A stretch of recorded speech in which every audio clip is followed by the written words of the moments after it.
న్యాయాధిపతులు 3వ అధ్యాయము.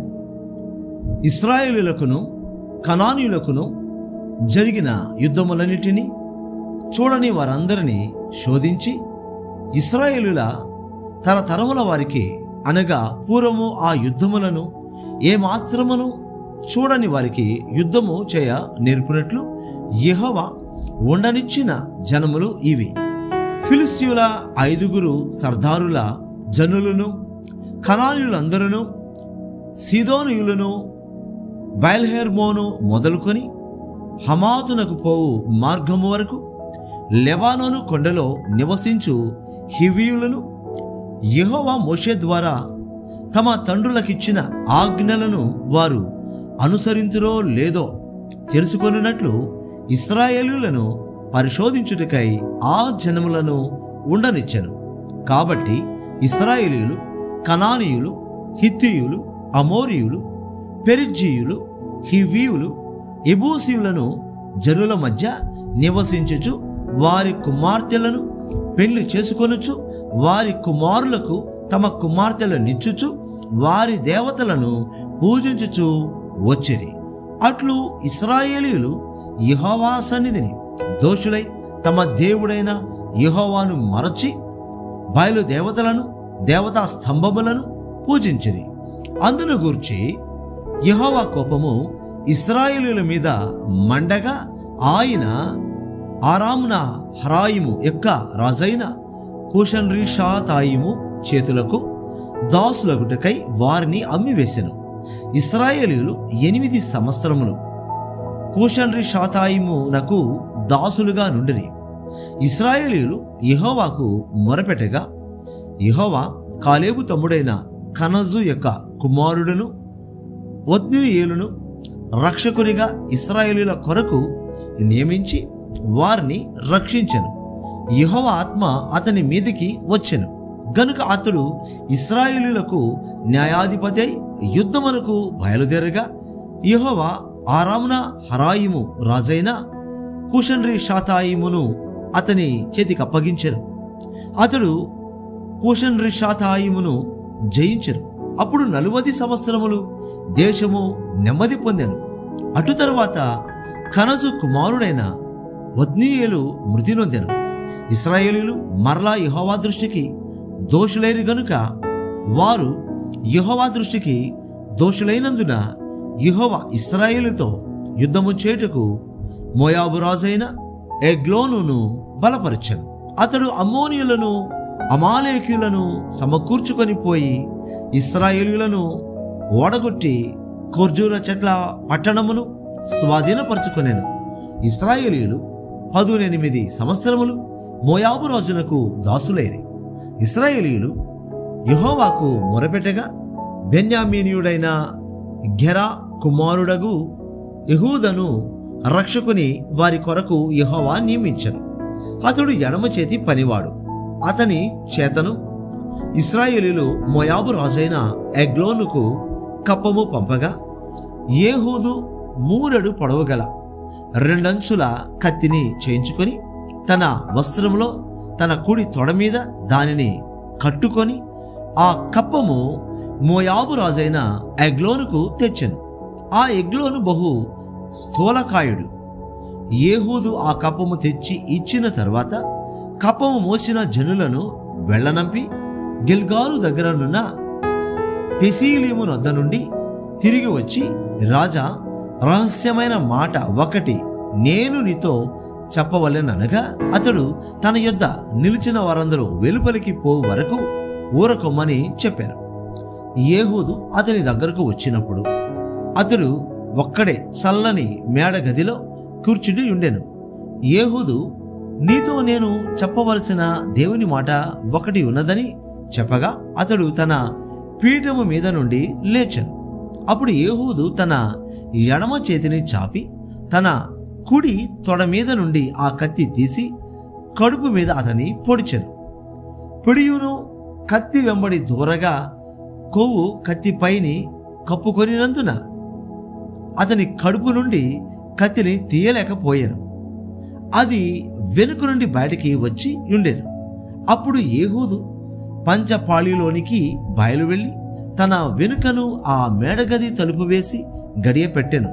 అతడు బయలు వెళ్ళిన తరువాత ఆ రాజు దాసులు లోపలికి వచ్చి చూడగా ఆ మేడగది తలుపులు గడియలు వేసి ఉండెను గనుక వారు అతడు చల్లని గదిలో శంఖాని వర్తికి పోయి ఉన్నాడనుకొని తాము సిగ్గు వింతలు పడువరకు కనిపెట్టినను అతడు ఆ గది తలుపులను తీయకపోగా వారు తాళపు చెవిని తెచ్చి తలుపులు తీసి చూచినప్పుడు వారి యజమానుడు చనిపోయి నేలను పడి ఉండెను. వారు తడవు చేయుచుండగా ఏహూదు తప్పించుకొని పెసీలిమును దాటి సెయీరాకు పారిపోయాను. అతడు వచ్చి ఎఫ్రాయిమీయుల కొండలో బూరలు ఊదగా ఇశ్రాయేలీయులు మన్య ప్రదేశము నుండి దిగి అతని యొద్దకు వచ్చరి. అతడు వారికి ముందుగా సాగి వారితో, నా వెంబడి త్వరగా రండి, మీ శత్రువులైన మోయాబీయులను యెహోవా మీ చేతికి అప్పగించుచున్నాడనెను. కాబట్టి వారు అతని వెంబడిని దిగివచ్చి మోయాబు ఎదుటి యొర్దాను రేవులను పట్టుకొని ఎవరిని దాటనీయలేదు. ఆ కాలమున వారు మోయాబీయులలో బలము గల శూరులైన పరాక్రమశాలులను 10,000 మందిని చంపిరి, ఒకడును తప్పించుకొనలేదు. ఆ దినమున మోయాబీయులు ఇశ్రాయేలుల చేతి క్రింద అణపబడగా దేశము 80 సంవత్సరములు నిమ్మళముగా ఉండెను. అతని తరువాత అనాతు కుమారుడైన షౌగరు న్యాయాధిపతిగా ఉండెను. అతడు ఫిలిస్తీయులలో 600 మందిని మునుకోల కర్రతో హతము చేసెను. అతడును ఇశ్రాయేలీయులను రక్షించెను. న్యాయాధిపతులు 4వ అధ్యాయము. ఏహూదు మరణమైన తరువాత ఇశ్రాయేలీయులు ఇంకను యెహోవా దృష్టికి దోషులైరి గనుక యెహోవా హోసోరులో ఏలు కనాను రాజైన యాబీను చేతికి వారిని అప్పగించెను. అతని సేనాధిపతి అన్యుల హరోషతులో నివసించిన సీసెరా. అతనికి 900 ఇనుప రథములుండెను. అతడు 20 సంవత్సరములు ఇశ్రాయేలీయులను కఠినమైన బాధ పెట్టగా ఇశ్రాయేలీయులు యెహోవాకు మొరపెట్టిరి. ఆ కాలమున లపీదోతునకు భార్య అయిన దెబోరా అను ప్రవక్తి ఇశ్రాయేలీయులకు న్యాయాధిపతినిగా ఉండెను. ఆమె ఎఫ్రాయిమీయుల మన్యమందలి రామాకును బేతేలుకును మధ్యనున్న దెబోరా సరళ వృక్షము క్రింద తీర్పుకై కూర్చుండ కద్దు. తీర్పు చేయుటకై ఇశ్రాయేలీయులు ఆమె యొద్దకు వచ్చుచుండిరి. ఆమె నఫ్తాలి కెదెషులో నుండి అబినోయము కుమారుడైన బారాకును పిలువనంపించి అతనితో ఇట్లనెను, నీవు వెళ్ళి నఫ్తాలీయులలోను జబూలూనీయులలోను 10,000 మంది మనుష్యులను తాబోరు కొండ యొద్దకు రప్పించుము. నేను నీ దగ్గరకు యాబీను సేనాధిపతి అయిన సీసెరాను అతని రథములను అతని సైన్యమును కీషోను ఏటి యొద్దకు కూర్చి నీ చేతికి అతనిని అప్పగించేదనని ఇశ్రాయేలుల దేవుడైన యెహోవా సెలవిచ్చి ఉండలేదా అని దెబోరా చెప్పగా, బారాకు, నీవు నాతో కూడా వచ్చినెడల నేను వెళ్ళెదను, గాని నీవు నాతో కూడా రానియడల నేను వెళ్ళనని ఆమెతో చెప్పాను. అప్పుడు ఆమె, నీతో నేను అగత్యముగా వచ్చేదను, అయితే నీవు చేయు ప్రయాణం వల్ల నీకు ఘనత కలుగదు.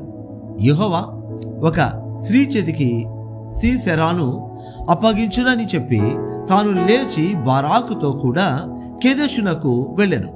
బారాకు జబూలూనీయులను నఫ్తాలీయులను కెదెషునకు పిలిపించినప్పుడు 10,000 మంది మనుషులు అతని వెంట వెళ్ళిరి.